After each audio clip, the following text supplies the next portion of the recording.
You know, they say family is supposed to be the one place you can always turn to.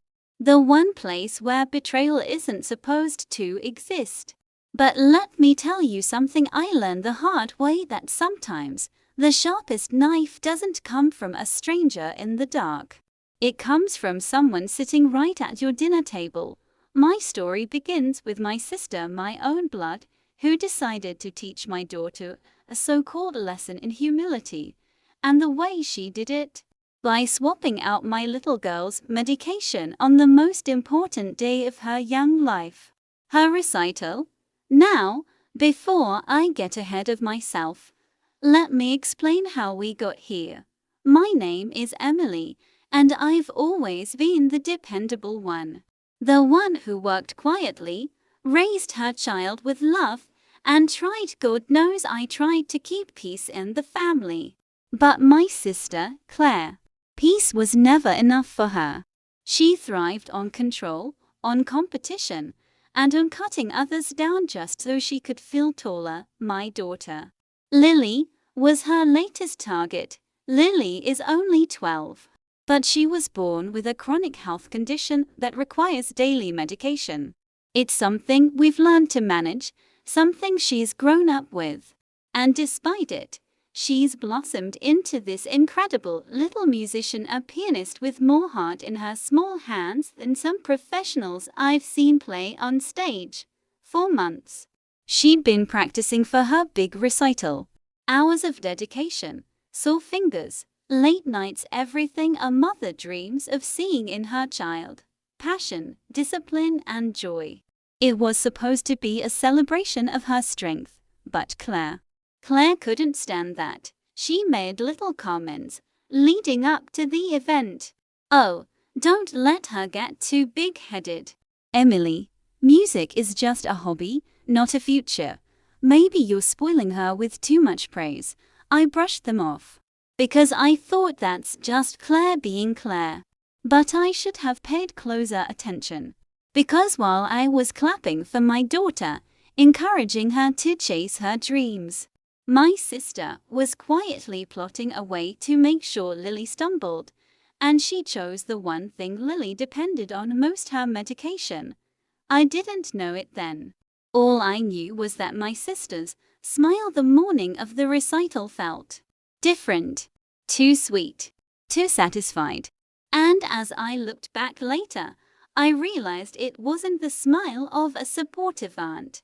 It was the smile of someone who knew she was about to watch everything fall apart. But let me take you back a little further, so you understand just how deep this rivalry between my sister and me goes. Because this story, it didn't start with Lily's recital. No, it started decades ago when Claire and I were just kids ourselves. You see, Claire and I weren't born enemies. We grew up under the same roof, shared the same parents, the same dinners, the same holidays. But from as far back as I can remember, everything between us was a competition. It started small little things. Who got the bigger slice of cake? Who got better grades? Who had the prettier dress on picture day? Normal sibling rivalry, right? Except, with Claire, it was never just about winning. It was about making sure I lost. I was the quiet one, the bookworm, the kid who liked to spend hours sketching or reading by the window. My parents loved it about me, but Claire, she hated it. She hated that no matter what she did, I seemed to get praised without even trying. And Claire, she was loud, outgoing, always needing to be the center of attention. If she sang a song at school, she wanted everyone to stand and clap. If she brought home a B, she wanted a parade in her honor. I guess, in her mind, I was the shadow that ruined her spotlight. When we became teenagers, the divide only deepened. She got into sports, track and cheerleading, and I stayed with my sketchbooks and music. She dated popular boys, while I focused on grades. She called me boring, uptight, a teacher's pet. I called her dramatic, reckless and shallow, But here's the thing, even with all her social charm, Claire could never handle when I achieved something. I remember the first time I won a regional art award. My parents were over the moon. They hung my certificate right in the living room. And Claire?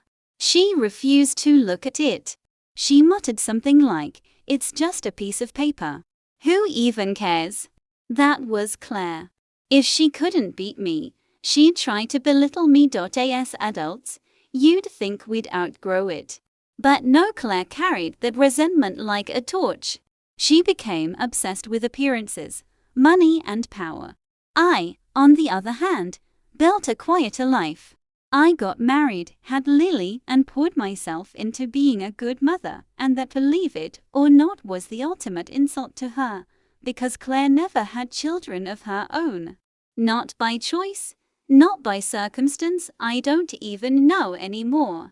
All I know is that every time she looked at Lily, I saw something dark flicker in her eyes. Not love, not pride as an aunt, but envy. She'd hide it behind fake smiles. She'd pat Lily's head and say things like, "Oh, you're such a little prodigy, aren't you?" in this tone that felt more like mockery than praise. And over time, I realized Claire didn't just resent me anymore. She resented my daughter too. That's the dangerous thing about jealousy. It doesn't stay in one place.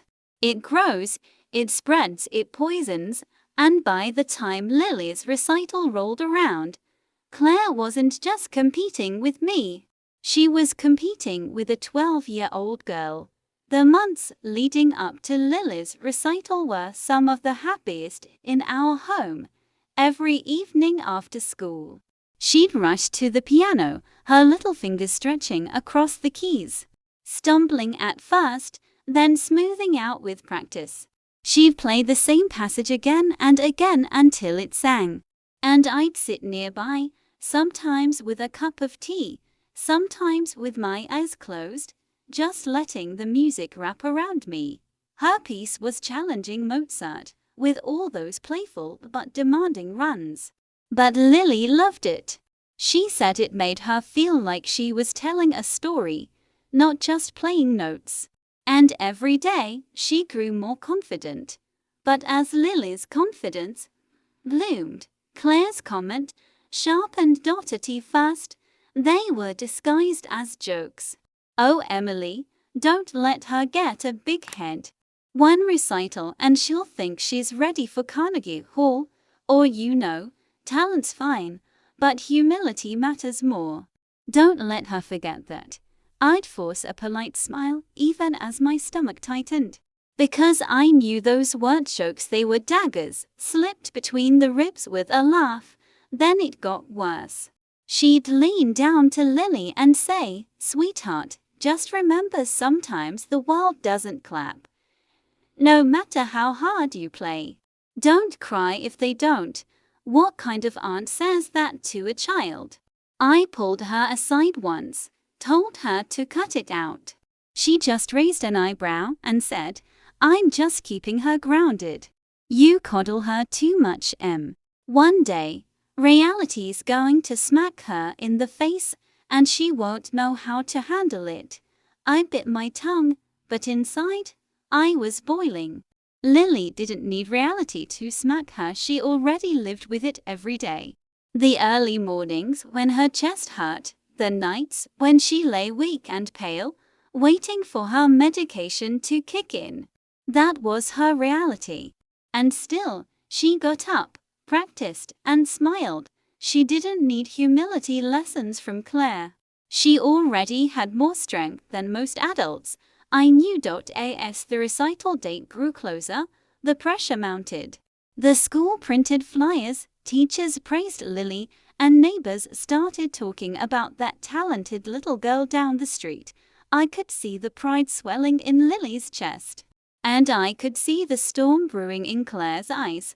One evening, about a week before the recital, Claire came over with a box of pastries. She set them down like it was some grand gesture, and sat at the kitchen table, watching Lily play. When Lily finished, flushed and beaming, Claire clapped slowly. Too slowly. Not bad, she said. But don't you think it's a little showy? You don't want people to think you're trying too hard. Lily's smile faltered.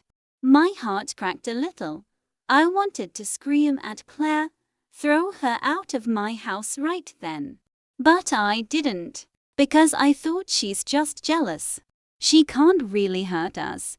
I was wrong, daughter, so very wrong, because behind that slow clap and smug smile, Claire was already planning the unthinkable. And she wasn't going to stop at words. The morning of the recital, our house buzzed with nervous energy. Lily was up before the sun, already sitting at the piano, her fingers gliding over the keys with the same care she gave to brushing her teeth. She wanted everything to be perfect. Her dress light blue with tiny sequins hung on the back of her door. Her hair was curled, her shoes polished. She looked like she was walking straight out of a dream. I'd packed her medication the night before, like I always did. Her pills sat in a small labeled container in my purse, her lifeline. Lily needed them at precise times, and I never, ever risked forgetting. And then Claire arrived. She walked in carrying flowers, her perfume sweeping into the house before she even said hello. Well, don't we look fancy, she said, kissing Lily's cheek with that too sweet smile of hers. Ready to show off today? Lily giggled nervously, clutching her music sheet. She didn't hear the edge in her aunt's voice. But I did. We left for the auditorium together, Claire insisting she ride with us. She sat in the back seat, humming along to the radio, her eyes flicking now and then to my purse, resting on the front seat. Tea the time. I thought nothing of it. The recital hall was packed, parents with cameras, grandparents dabbing their eyes, teachers buzzing with pride. The smell of fresh flowers mixed with stage lights and nervous sweat. Backstage, I helped Lily into her dress, straightened her hair, and handed her the small bottle of water where I tucked her pill. But here's where it happened. I stepped away for a moment, just a moment, to grab safety pins from my bag. When I came back, Claire was standing there, holding the water bottle. Oh, relax, she said, smiling. I was just making sure she drank it. You worry too much. Lily nodded, saying, Aunt Claire reminded me to take my pill. Something in my chest tightened, but the stage manager was already calling her group. I pushed the unease aside, kissed Lily's forehead, and whispered, You've got this, baby. Then the curtains drew back, and my daughter walked onto that stage like a star. The spotlight hit her, and for a moment, everything was perfect. She sat at the piano, her little hands poised, her face glowing with determination. The first notes floated out clear, beautiful, alive. I held my breath, clutching my seat, watching her fingers dance, and then it happened. Her hands trembled. The music stumbled. A sour note cut through the air like a knife. Her face paled. Sweat beaded on her forehead. Her breathing quickened. My heart dropped. I knew this wasn't nerves. I knew my daughter's body. Something was wrong. She tried again. Her hands shook harder. Tears welled in her eyes as she looked out at the crowd. And then she froze. The auditorium buzzed with whispers. Someone coughed. My daughter sat paralyzed under the lights, unable to move, unable to play. And from the corner of my eye I saw Claire. She wasn't shocked. She wasn't worried. She was smiling. That's when I knew something had happened. And Claire wasn't just happy about it, she was the cause. But I couldn't react then. Not yet. My little girl was on stage, breaking apart in front of hundreds of people. And I had to get her out of there before the damage became permanent. The moment Lily's trembling hands dropped into her lap, I shot out of my seat. I didn't care about whispers or stares. I didn't care about the recital. I cared about my daughter, sitting frozen under a spotlight that suddenly felt more like a prison than a stage. Lily, I called, my voice breaking, as I rushed to her. The stage manager moved to stop me, but one look at my face, and he stepped aside. I climbed those few steps two at a time, and knelt by her side. Her little body was shaking. Her breathing came in shallow, panicked gasps. She clutched at her chest with one hand and whispered, "Mom. Something's wrong." I wrapped my arms around her, whispering back, "It's okay, baby. I've got you. I've got you." The audience sat in stunned silence as I carried her off stage. Teachers rushed toward us, someone calling for water, someone else asking if we needed an ambulance. But my mind was racing in 1,000 directions. Her symptoms weren't random, they were familiar. Too familiar. It was as if she hadn't taken her medication at all. But I knew she had. I'd given it to her, or rather, Claire had. That thought made my stomach twist so violently, I nearly dropped my daughter. I got her backstage, sat her down, and pulled the pill bottle from my purse. My hands shook as I opened it. The pills inside didn't look quite right. They were slightly different in color, smaller somehow. My heart pounded. My mouth went dry. "Emily, what's going on?" one of the teachers asked, hovering nearby. I forced a steady voice. "She's just having a reaction. I'll take care of her." But inside, I was screaming. Because I knew deep down that this wasn't some coincidence. Someone had tampered with her medication. And when I glanced up across the busy backstage area, I saw Claire leaning against the wall, arms crossed, lips curved into the faintest smirk, like she was watching a show she had written herself. I wanted to march over and slap that smug look right off her face. But my daughter came first. I cradled Lily against me, whispering comfort, fighting to keep my own panic from showing. "Shh, baby. I'll make it better. Just hold on." After what felt like an eternity, her breathing began to steady. Though she remained weak and pale, the recital went on without her. The music from other children echoing faintly, but I barely heard it. All I could hear was the pounding of my own heartbeat, the silent question burning in my mind. What did Claire do? Because at that moment, I wasn't just a mother with a sick child. I was a mother on the brink of war. That night, after the recital disaster, I tucked Lily into bed with blankets piled high and soft music playing from her phone. She was exhausted physically and emotionally drained. Before she closed her eyes, she whispered, "Mom. I'm sorry I ruined it." God, those words pierced me deeper than anything else. I stroked her hair and said, "No, sweetheart. You didn't ruin anything. None of this was your fault. Do you hear me? None of it." She nodded, eyes fluttering shut. And when her breathing evened out, I finally allowed the storm inside me to surface. I slipped into the kitchen, switched on the bright overhead light, and laid the pill bottle on the table. My hands trembled as I poured them out. One by one, the little tablets clicked against the wood. They weren't right. I had been giving Lily the same prescription for years. I knew their size, their shape, their faint markings. These were different. Subtly, but unmistakably, I grabbed my phone, snapped a photo, and pulled up an online drug identification site. My pulse roared in my ears as I typed in the description. And there it was. Not Lily's prescribed medication, but something else entirely. A mild sedative. The kind that would cause dizziness, weakness, even tremors in a child. My stomach lurched. My hands went ice cold. This wasn't an accident. This was deliberate. and there was only one person who had been close enough, bold enough, cruel enough to make the swap. Claire.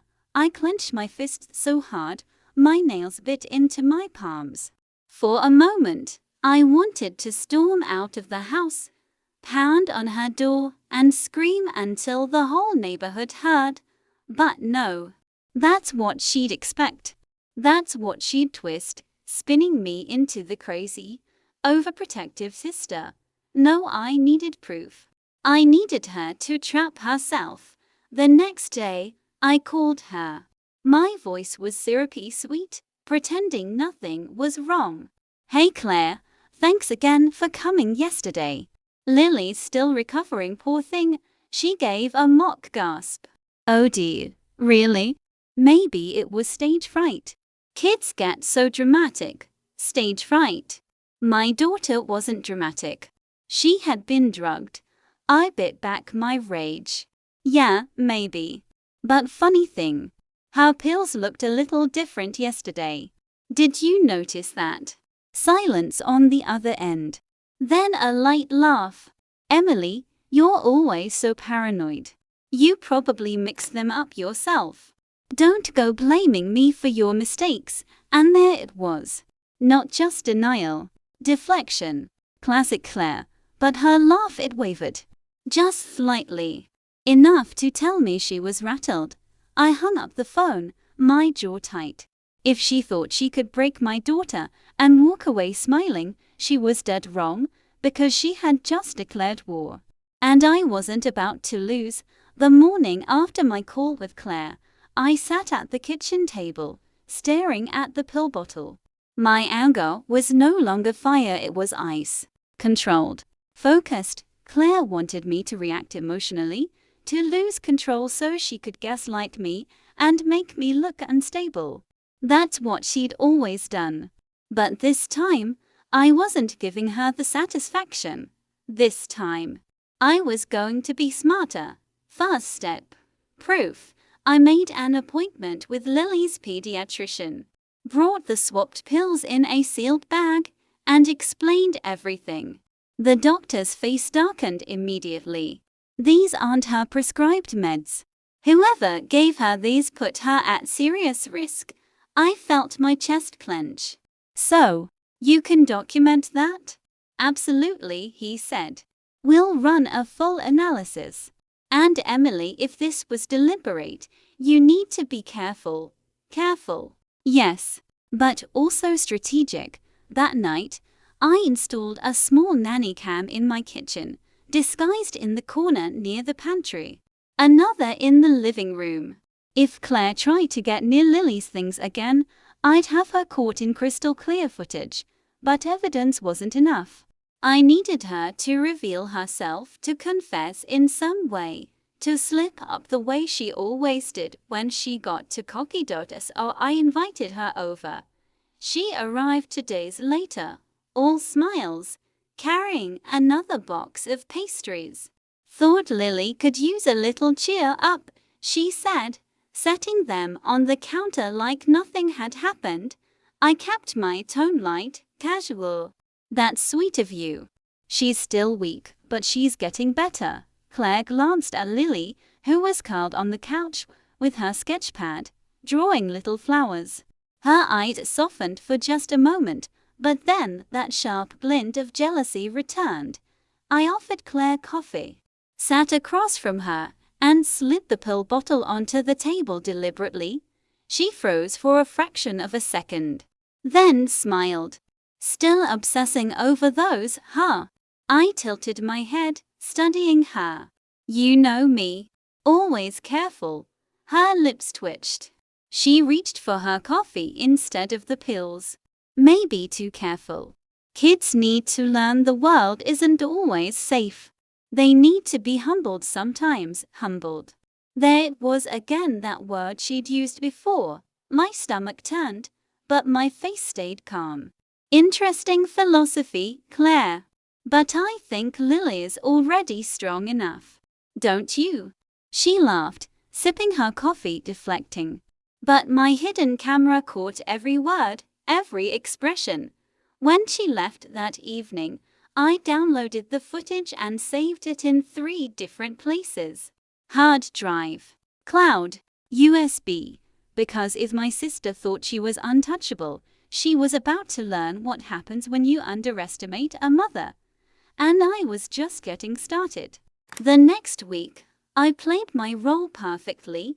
I texted Claire as though nothing had happened, invited her over for tea, asked her advice on silly little things, what color curtains I should buy, whether Lily should keep her hair long or cut it short. Every word, every smile was a performance, because behind the mask, I was building my case. The lab results from the pediatrician came back. Clear confirmation that the pills had been swapped with sedatives. Documented. Signed. Official. That paper alone was damning. But I wanted more, so I planted bait. One afternoon, while Claire sat at my kitchen table, I accidentally left a different pill bottle out in plain sight.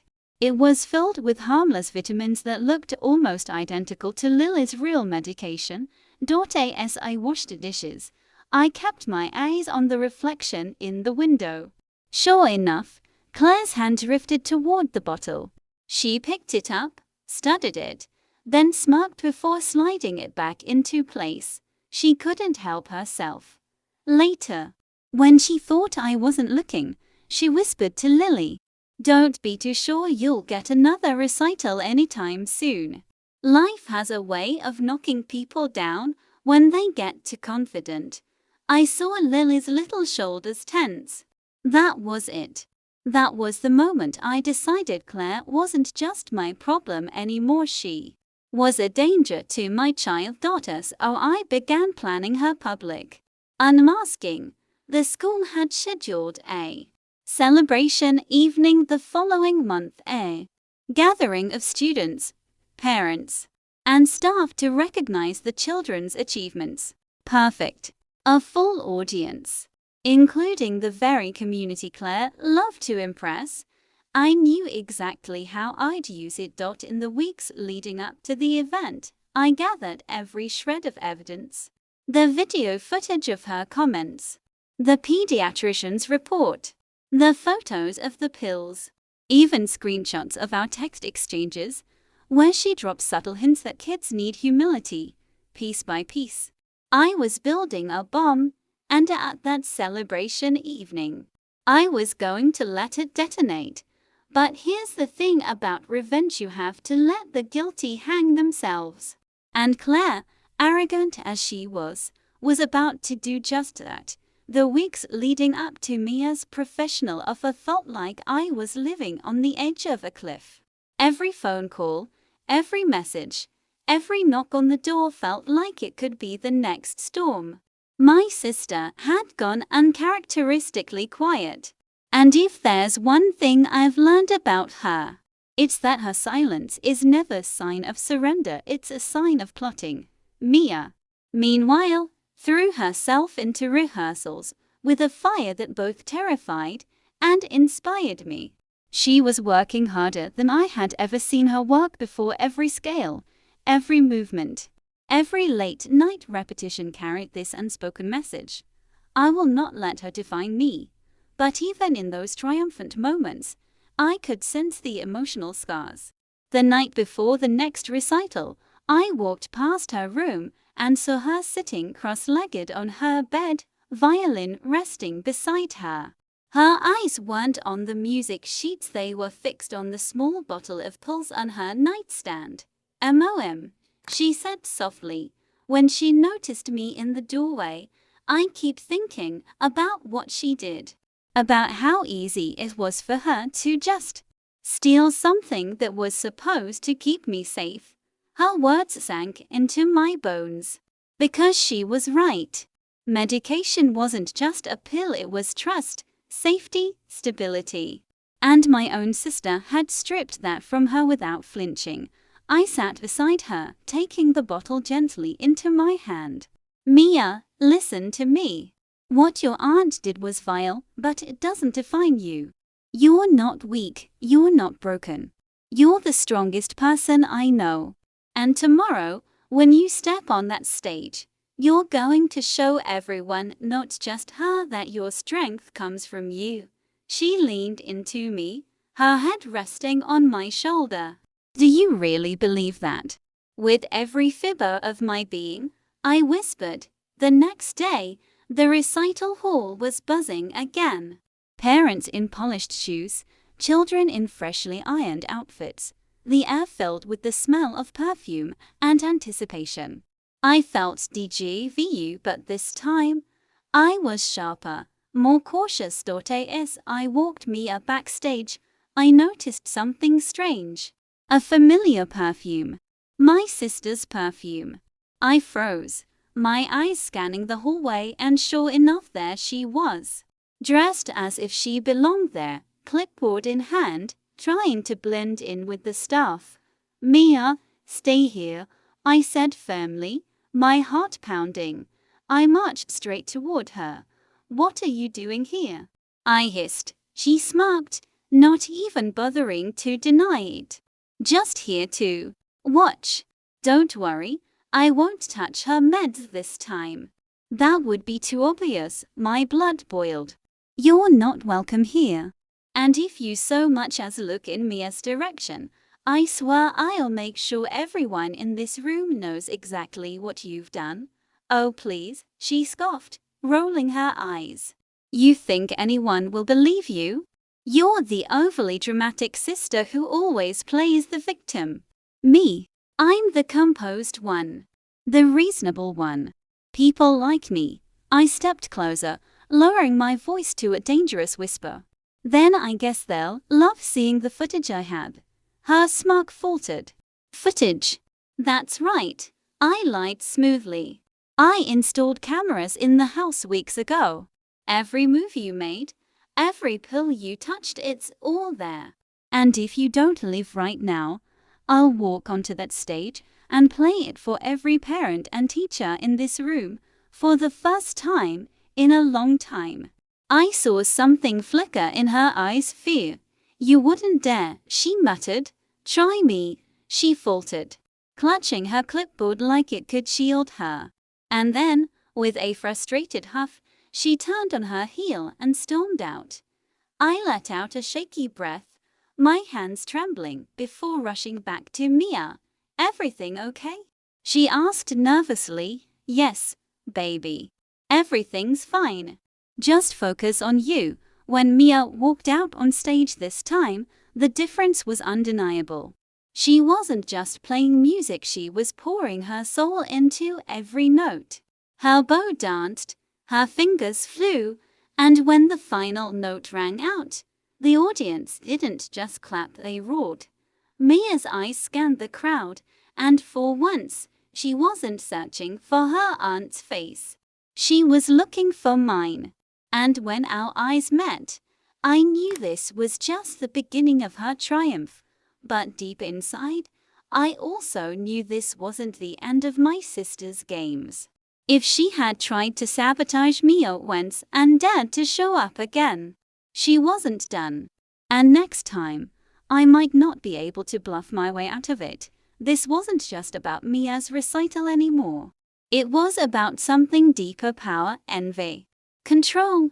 And if my sister thought I was going to let her keep playing this twisted game, she had no idea who she was dealing with, because now, it wasn't just about revenge, it was about protecting my daughter's future. And I was ready to burn every bridge, every tie, every shred of family loyalty to the ground if it meant keeping Mia safe. The celebration evening was in full swing. Families mingled, children laughed, teachers congratulated, and music floated through the auditorium. Everything felt almost peaceful. Almost. I spotted Claire near the refreshments table, sipping wine with that same smug smile she always wore when she thought she was untouchable. But this time, I had all the pieces in my hands. Every shred of proof, every moment of her manipulation, every whispered threat, every sabotaged pill documented. I took a deep breath, holding my phone in my hand. The hidden footage, the pediatrician's report, the photos of the pills, it was all ready. And it wasn't just about revenge anymore. It was about truth. I approached the stage quietly, whispered to the MC that I needed a moment to speak, and then stepped up. The room went quiet. Eyes turned toward me. I held Lily's hand in mine, letting her small but strong presence anchor me. I need to say something, I began, my voice steadied despite the storm inside me.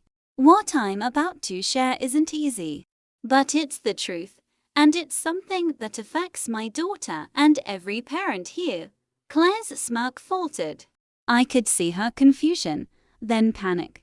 As she realized she didn't control this stage anymore, I pressed play on my phone.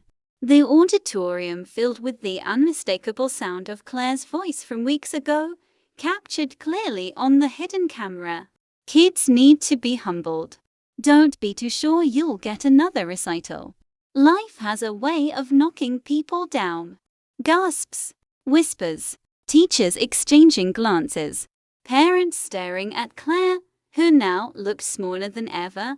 I continued, this is the same person who swapped my daughter's medication before her recital to try to. What? Teach her humility? Cause her harm? That's not humility. That's cruelty. The footage ended. Silence. Then, murmurs began, building to the undeniable roar of outrage. Claire tried to speak, tried to argue, tried to deflect. But the evidence spoke louder than her words.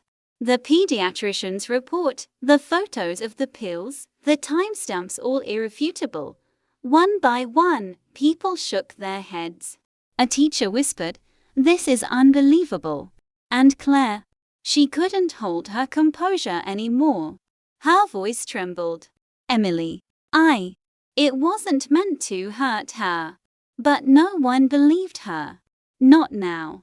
I knelt down to Lily's level and whispered, you see, baby? The truth always comes out. Tears welled in Lily's eyes, not from fear, not from weakness, but from relief. From justice. From being seen and protected. That night, Claire left the auditorium in disgrace. She tried to salvage her dignity, but it was gone. And as for our family, they finally saw the truth. Not the lies she had spun for years, but the cold, cruel reality of her actions. As for Lily, she went on to perform her next recital flawlessly. Her confidence soared, her music stronger and more beautiful than ever. She didn't just survive her aunt's betrayal, she thrived, stronger for it, and me. I realized something that night. Family isn't always about blood. Sometimes family is about protection, loyalty, and standing up for what's right even when it means standing alone. Claire tried to destroy my daughter's light, but instead, she reminded me why I would fight for my family with everything I had, and that, ultimately, was the real victory, because no matter how cruel the world or family can be, love, truth, and courage always prevail. Thanks for watching. Hoped you liked it. If you watched till the end, please comment revenge so that we could understand you were with us till the end. As well as, please let us know, where are you watching from? What do you want to hear from us in next video? If you have any incident in your life, please let us know. We would love to share your story.